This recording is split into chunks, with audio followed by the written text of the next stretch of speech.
ана баласымен бақытты деген ғой. Енді мына қазіргі заманда осы ауылдың әйелдерін қалаға сандалтып атады. Ол ізешала ол барғаннан кейін операцияға түседі. Оның не себебін сұрай қалсам, айтады, жаңағы іштегі баласы теріс келіпті, кіндігіне оралып келіпті, болмаса аяқпен келіпті деген сияқты ауыр жағдайлармен босанып жатады. Біздің кезімізде де сол жағдайлар болды. Бірақ соны ауылдағы акушерка Бақыт апамыз соның қабылдауында болатынбыз. Аяғымыз ауыр кезінде үнемі ол қыраға қадағалап, бізді іштегі баланың қалай өсіп келатқанын, қалай жатқанын, келешекте қалай болатынына дейін біліп, бізді сондай сауатты түрде уақытылы көрінуімізге, уақытылы соның ем-домын жасап тұруға ақыл кеңесін беріп, өзі қабылдап алатын. Ал енді мен айтар едім, адамда бірінші сенім болу керек.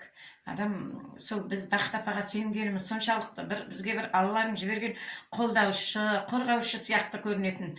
Бақыт апаның алдына барған кезімізде барлық уайым, қайғымыздың бәрі сыпырылып түсіп қалатын. Өйткені Бақыт апа алдымызда жадырап, күліп, сыпайы, әдемі қалпыменен, ақ қалатыменен, ақ құлбағын киіп күтіп алатын. Сөйтіп әдемі ғана қазір барлығы жақсы болады деңдер деп бізге сенімді түрде айтатын.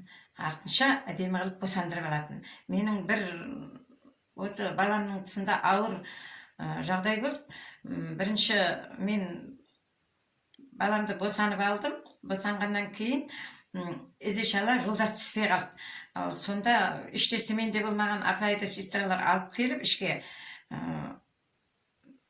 Апай келген кезде мен апайға сенгенім соншалықты ғой, өйткені мен алдында қанша балдарымды босандым ғой. Апай келген кезде мен бір уайымнан, қайғыдан арылып жақсы болатын сияқты әсер алып жаттым.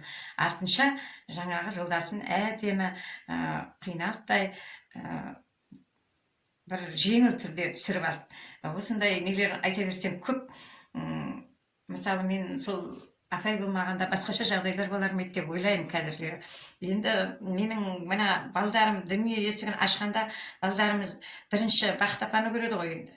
Бақыт апаның сыпайы мінезі, әдемі сөзі, сондай бір салмақты нелерінің барлығы, мінездерінің барлығы бойына дарыды деп ойлаймын.